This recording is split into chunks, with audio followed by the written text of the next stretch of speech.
Welcome back to another tabletop review. Today we'll look at the Ruger P90 45 ACP semi-automatic pistol.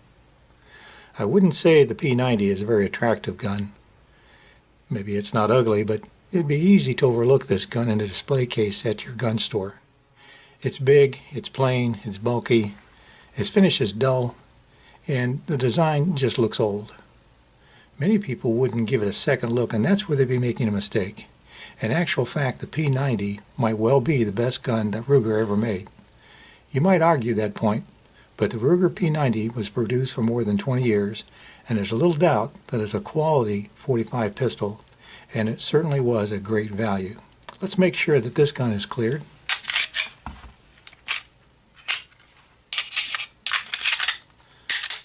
By the way, if you enjoyed this review, please be sure to like, share, and subscribe. Okay, well, let's start with a thanks to my buddy Dave for the opportunity to review this gun. Thanks, Dave.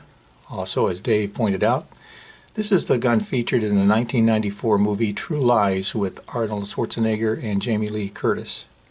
Yep, that's a P90 Arnold is holding, and I think he's wielding one during one of the early chase scenes in the movie. Now, it's a tall statement to say that the Ruger P90 is the best gun Ruger ever made. Yet that's a common statement you'll see in internet reviews regarding the P90 and the Ruger P series in general. So let's take a look here and see if this gun can live up to that claim. First thing you'll notice is that this gun is similar to a 1911, but different. The P90 is overall a big gun. It's a full-size pistol. Compared to my 1911 here, the P90 is thick all over. It seems a bit bulky in comparison to a 1911.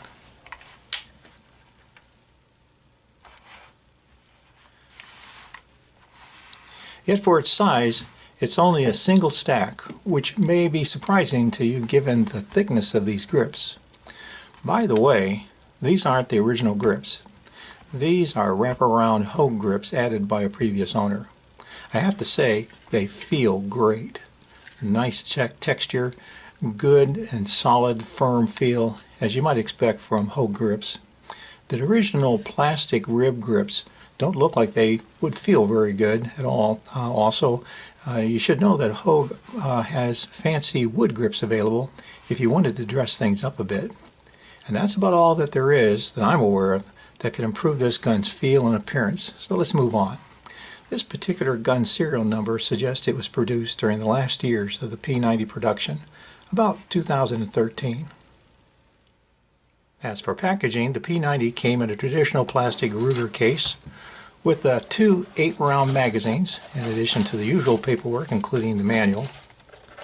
And of course, although it's not here, there was the lock.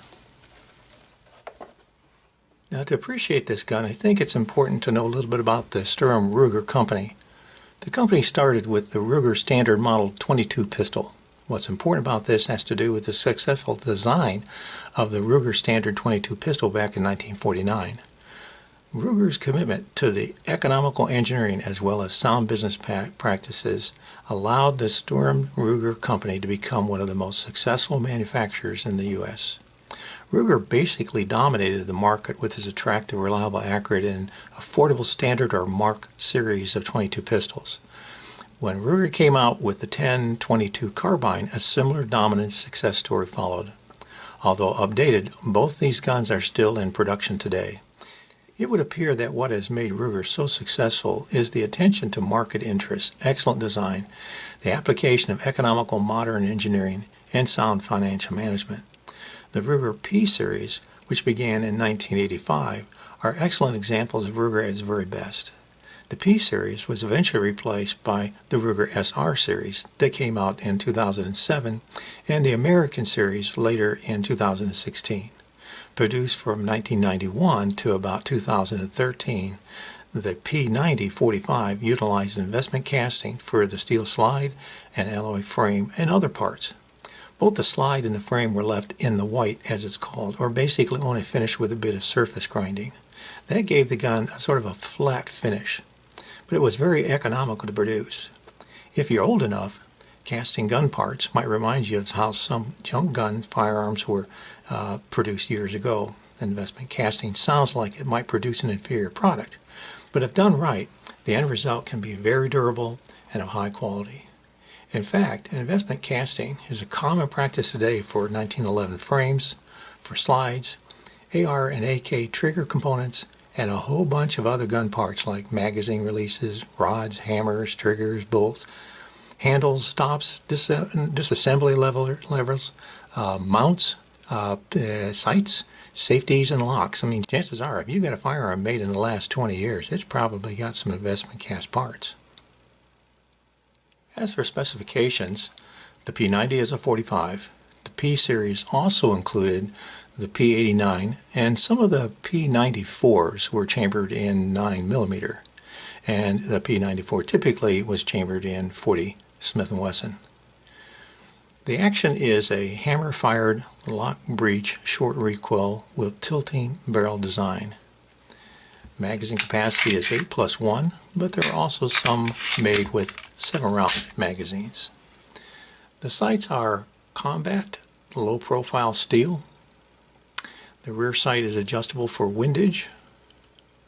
Combat design allows the user to rack the slide against a belt or other surface one-handed. It really works. Barrel length is 4.5 inches. The slide is steel. Overall length of the gun is 7.8 inches. The width is wide at 1.26 inches. The height is 5.8 inches. The frame is aluminum alloy, and you'll notice that there is no rail. This one has hull grips, but the original grips were ribbed polymer.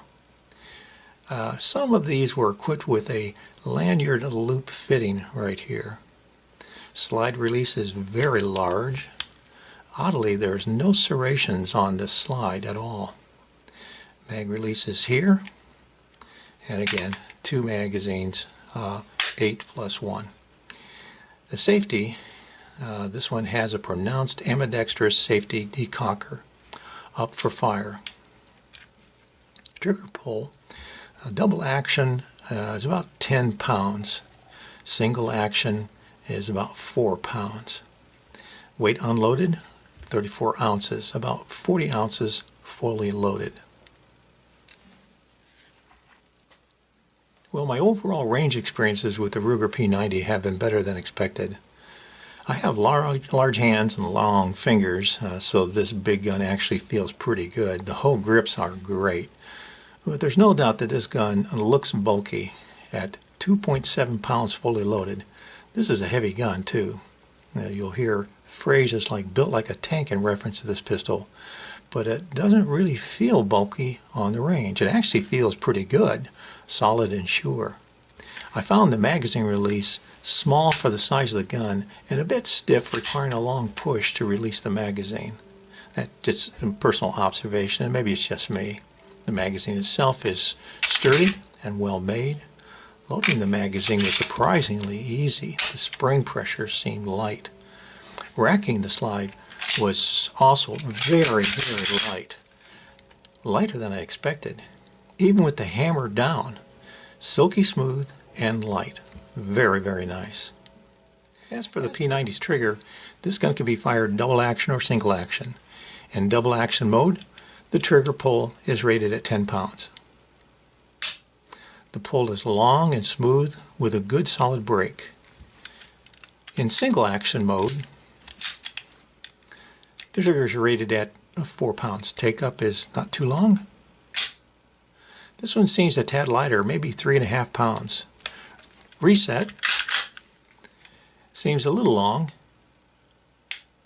but seems actually quite good on the range and actual use. I like the nice wide trigger. Feels very, very good. The slide release is really huge and it's easy to operate. However, I'll admit that I've tried to not release the slide on my guns using just the slide release. It's better for the gun and better defensive habit to drive the magazine home with your palm and release the slide by racking it in what's called a tap, rack, and go procedure.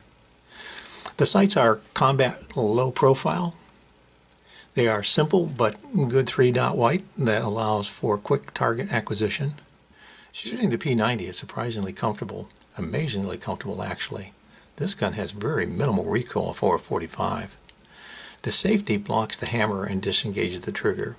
If the hammer is back, putting the safety on will decock the hammer. My natural habit is to sweep the safety down as on a 1911. That's the case for my Kimbers and SIG. But fortunately, I've also trained with the Beretta M9, which is up for fire, as well as my Walther PPK, which I've carried for years, which is also up for fire, like the P90. As for accuracy, the accuracy of this gun is really remarkable. It certainly isn't a competition gun, but after a little practice, maintaining a tight spread at 15 yards took little effort, even during rapid fire. Due to ammo shortages and at 50 cents a round today, I could only afford to test out one box of Federal American Eagle 230 grain full metal jacket rounds. But this P90 cycled through all of the 50 rounds I had available without a single problem. I really like firing this gun. I seem to run out of ammo for the day a little too soon.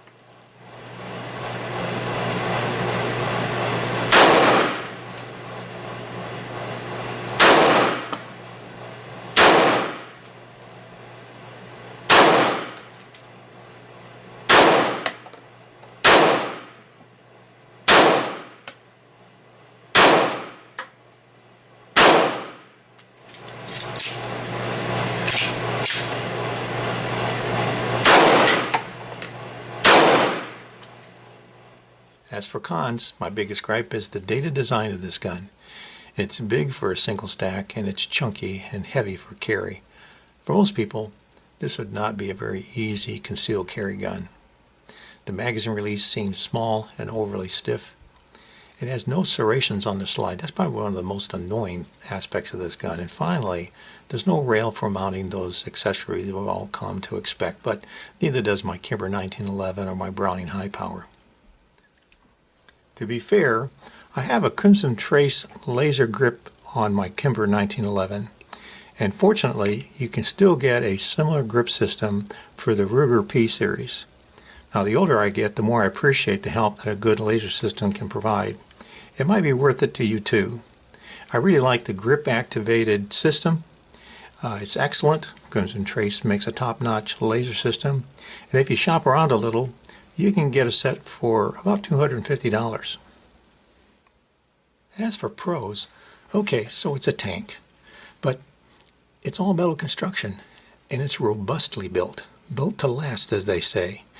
It comes with 2 magazines, which may only be 8+1 rounds, but many would argue that's enough, and realistically, you're carrying a .45. Just looking down the barrel bore of this gun can be quite intimidating by itself. And let me mention that you can get 10-round or 15-round magazines for the P90 for about $20 each if you really want to carry more firepower. But again, let's remember the importance of shot placement for a moment. This gun's operation is silky smooth and accuracy is unquestionably excellent. For its size and caliber, this is an easy gun to handle and to shoot. And with its minimal recoil, you can expect to shoot this gun well. It may be old school and it may be a tank, but it's solid, it's reliable, and it's of high quality. It may not be a match-grade gun, but it has a very good trigger, and it certainly shoots well enough to put a smile on your face at the range. And finally, even at today's gun prices, the Ruger P90 45 still represents a great value for what you get. Disassembly of the P90 is relatively straightforward. We're going to remove the magazine, put the safety off.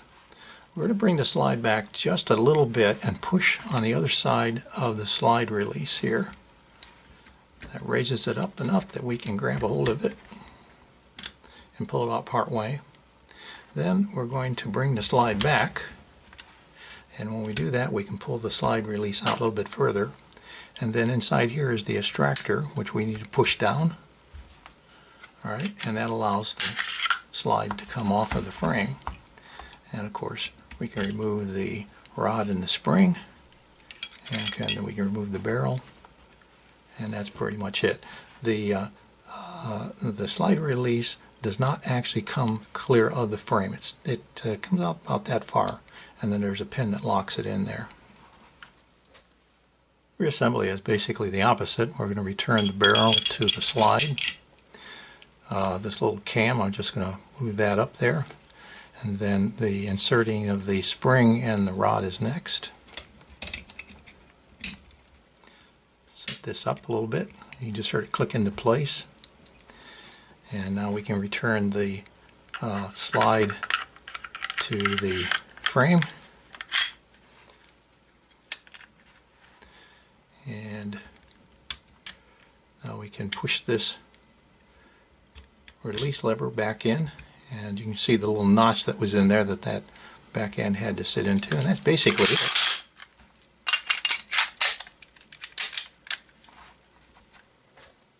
As for cost, the original manufacturer suggested retail price on the P90 was about $591, but back in the day you could find these on sale for about $500. A few years ago I saw a used one going for as low as $250. Of course, in today's market, the average used gun cost for a Ruger P90 is about $505. So if you see one of these for about $350 to $400, I'd say that was a real bargain today. Now, before we end today's video, I'd like to remind you that if you haven't already, be sure to like, share, and subscribe down below. And thanks for watching. So, wrapping up, is the P90 indeed the best gun Ruger ever made? I'm not so sure that I can prove or disprove that claim, but the P90 certainly represents an excellent example of Ruger's ability to produce a high-quality firearm at a very reasonable price.